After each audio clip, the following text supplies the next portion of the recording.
11월 9일 기쁨의 언덕으로 말씀을 나누도록 하겠습니다. 하나님께서 오늘 주신 말씀은 구약성경 예레미야 36장 20절에서 31절까지의 말씀입니다. 그들이 두루마리를 서기관과 엘리사마의 방에 두고 뜰에 들어가 왕께 나아가서 이 모든 말을 왕의 귀에 아뢰니 왕이 여호디를 보내어 두루마리를 가져오게 하매 여호디가 서기관 엘리사마의 방에서 가져다가 왕과 왕의 곁에 선 모든 고관의 귀에 낭독하니 그때는 9째 달이라. 왕이 겨울 궁전에 앉았고 그 앞에는 불 피운 화로가 있었더라. 여호디가 서너 쪽을 낭독하면 왕이 칼로 그것을 연하여 베어 화로 불에 던져서 두루마리를 모두 태웠더라. 왕과 그의 신하들이 이 모든 말을 듣고도 두려워하거나 자기들의 옷을 찢지 아니하였고 엘라단과 들라야와 그마랴가 왕께 두루마리를 불사르지 말도록 아뢰어도 왕이 듣지 아니하였으며 왕이 왕의 아들 여라무엘과 아스리엘의 아들 스라야와 압디엘의 아들 셀레마에게 명령하여 서기관 바룩과 선지자 예레미야를 잡으라 하였으나 여호와께서 그들을 숨기셨더라. 왕이 두루마리와 바룩이 예레미야의 입을 통해 기록한 말씀을 불사른 후에 여호와의 말씀이 예레미야에게 임하니라. 이르시되 너는 다시 다른 두루마리를 가지고 유다의 여호야김 왕이 불사른 첫 두루마리의 모든 말을 기록하고 또 유다의 여호야김 왕에 대하여 이와 같이 말하기를 여호와의 말씀에 내가 이 두루마리를 불사르며 말하기를 내가 어찌하여 바벨론의 왕이 반드시 와서 이 땅을 멸하고 사람과 짐승을 이 땅에서 없어지게 하리라 하는 말을 이 두루마리에 기록하였느냐 하도다. 그러므로 여호와께서 유다의 왕 여호야김에 대하여 이와 같이 말씀하시니라. 그에게 다윗의 왕위에 앉을 자가 없게 될 것이요 그의 시체는 버림을 당하여 낮에는 더위 밤에는 추위를 당하리라. 또 내가 그와 그의 자손과 신하들을 그들의 죄악으로 말미암아 벌할 것이라. 내가 일찍이 그들과 예루살렘 주민과 유다 사람에게 그 모든 재난을 내리리라 선포하였으나 그들이 듣지 아니하였느니라. 아멘. 잠시 기도하도록 하겠습니다. 좋으신 하나님 아버지 감사합니다. 오늘도 저희 앞에 말씀의 은혜를 예비하신 그 하나님의 섭리를 우리가 기억하며 하나님 오늘 주신 말씀을 사모하는 마음으로 이 시간 주님께 나아가길 원합니다. 하나님 오늘 이 말씀 듣고 살아갈 힘과 능력 그리고 우리가 앞으로 나아가야 할 빛과 길을 주님께서 밝혀 보여주셔서 말씀으로 인하여 승리하고 회복되는 우리 인생 될 수 있도록 주님 축복하여 주옵소서. 주실 은혜를 기대하며 예수님의 이름으로 기도하옵나이다. 아멘. 자, 오늘 말씀의 배경은 이렇습니다. 유다의 개혁적인 통치자였던 요시야 왕이 전쟁터에서 그만 죽게 됩니다. 요시야 왕에게는 두 아들이 있었습니다. 여호야김과 여호아하스라는 아들이 있었는데 이 요시야가 죽고 난 다음에 여호아하스가 아버지의 일을 이어서 왕이 되었다가 그만 반애굽 정책을 펴다가 애굽에 의해 폐위가 되고 그 다른 아들 여호야김 왕을 애굽 사람들이 왕으로 세워놓습니다. 여호야김은요 말 그대로 허수아비 꼭두각시 왕이었습니다. 그리고 자연스럽게 유다는 점점점 이 애굽의 속국이 되어버렸습니다. 유다는 애굽 사람들에게 조공을 바치면서 백성들, 서민들의 삶은 점점점 어려워갔고 그럼에도 불구하고 여호야김 왕은 여전히 사치와 향락에 빠져서 그리고 더 나아가 하나님을 버리고 우상 숭배를 하는 일을 일삼기 시작했습니다. 자, 여기까지만 보면 너무나 큰 위기입니다. 자, 그런데 더 큰 문제가 있습니다. 당시 이 정세를 보면 전통의 강호였던 애굽 이외에도 신흥 강자 바벨론이라는 제국이 떠오르면서 이 애굽과 바벨론의 대결 구도가 있었거든요. 그러니까 누가 더 강한지 모르는 이 상황 속에서 이 유다가 어느 쪽에 붙어야 생존할 수 있을지 모르는 상황에 여호야김이 애굽에 더욱더 찰싹 달라붙어서 애굽을 의지했다라는 거예요. 그런데 문제는 애굽이 그만 바벨론에 의해서 처참하게 멸망하게 됩니다. 큰일이 났어요. 이제 바벨론이 애굽을 따라갔던 유다를 쳐들어온 거예요. 죽을 위기에 처한 거죠. 자, 그런데 여러분 오늘 이 정치적인 정세적인 상황 이외에도 성경에서 오늘 이 말하는 유다의 진짜 위기와 진짜 문제는 단순히 정치적인 것이 아니라 바로 영적인 문제, 그들이 하나님의 말씀으로 돌아가지 않고 있다는 것을 성경이 오늘 우리에게 지적하고 있는 겁니다. 지금 이 상황 가운데 하나님의 선지자였던 예레미야는 감옥에 갇혀 있었습니다. 성전 뜰에 갇혀 있었던 거예요.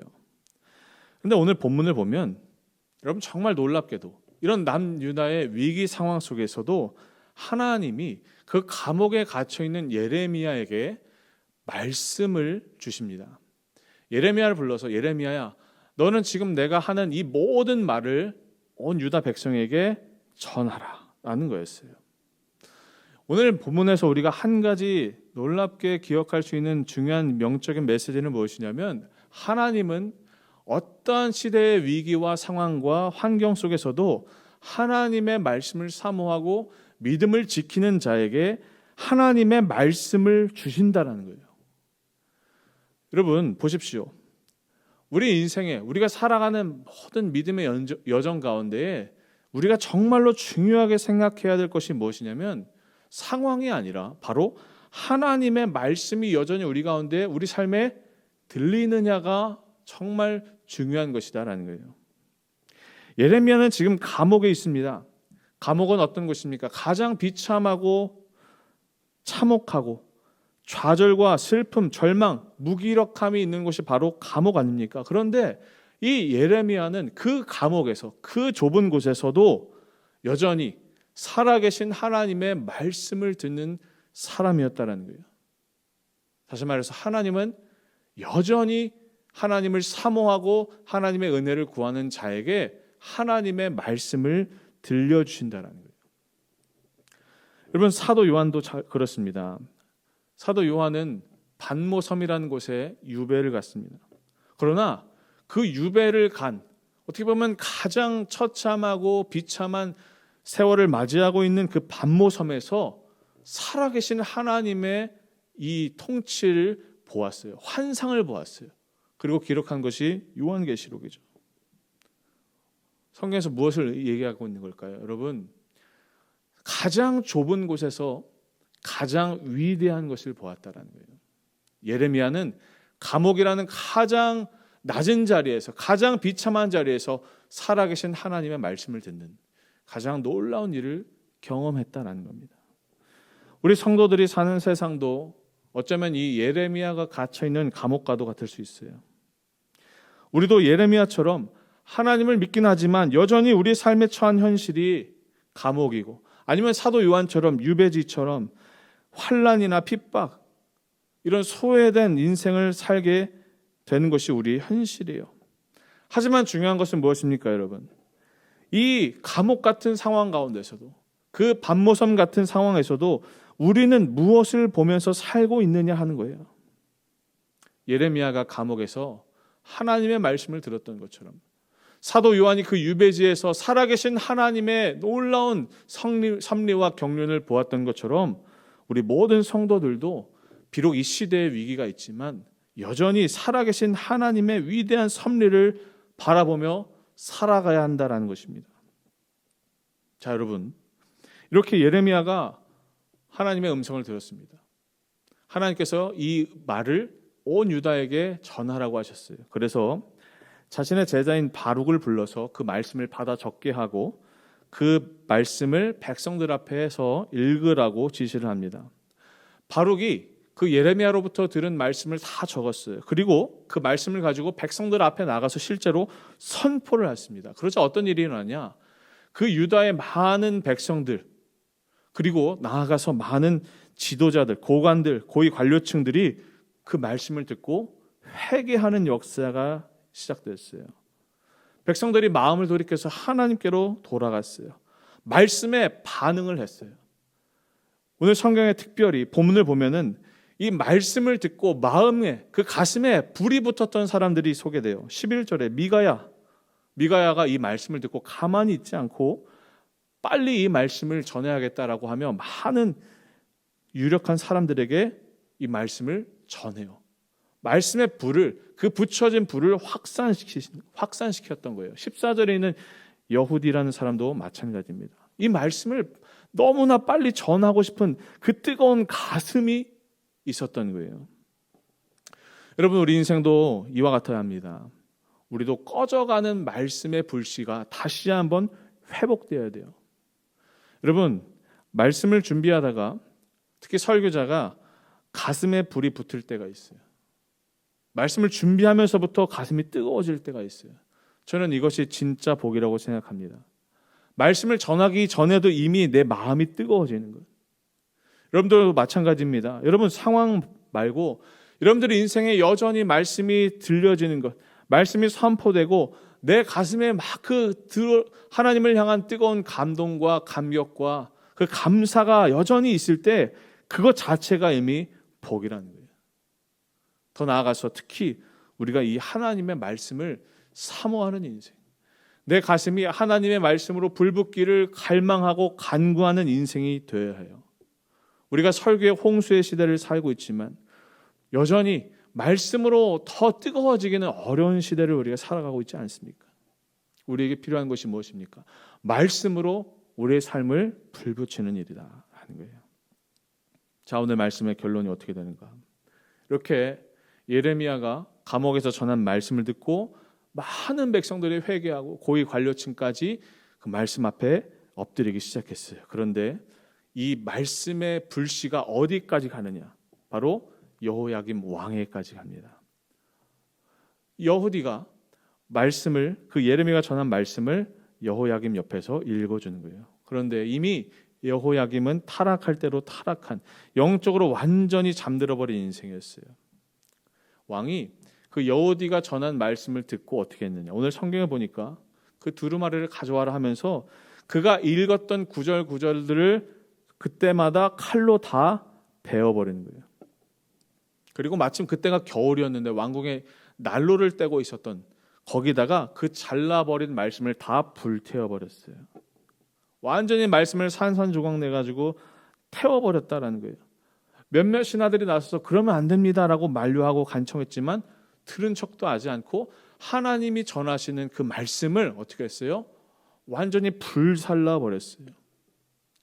여러분, 오늘 본문을 보면 두 부류의 사람들이 등장합니다. 첫 번째, 말씀으로 불타오르는 사람, 말씀을 듣고 가슴에 불이 붙었던 사람들. 그러나 오늘 여호야김처럼 말씀을 그냥 불태워버린 사람들, 하나님의 말씀을 모욕하고 저주하는 일을 했던 사람들. 여러분들 어떤 사람입니까? 여러분들은 말씀을 듣고 말씀에 불이 붙는 사람입니까? 아니면 말씀을 다 불태워버리고 불살라버리는, 말씀을 완전히 없애버리는 사람입니까? 오늘 말씀의 결론입니다. 하나님의 말씀이 제일 중요하다는 것, 그리고 그 말씀을 어떻게 대하느냐에 따라서 우리 인생이 달라진다는 거예요.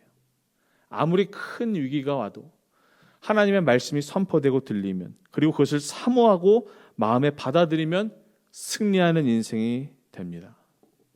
그러나 그 말씀을 거부하고 나에게 맞지 않는 일이라고 생각하고 여전히 말씀은 들리긴 하지만 내 소신과 내 고집, 내 아집대로 살아가려고 하면 그것이 우리를 망하게 하는 길로 인도한다는 거예요.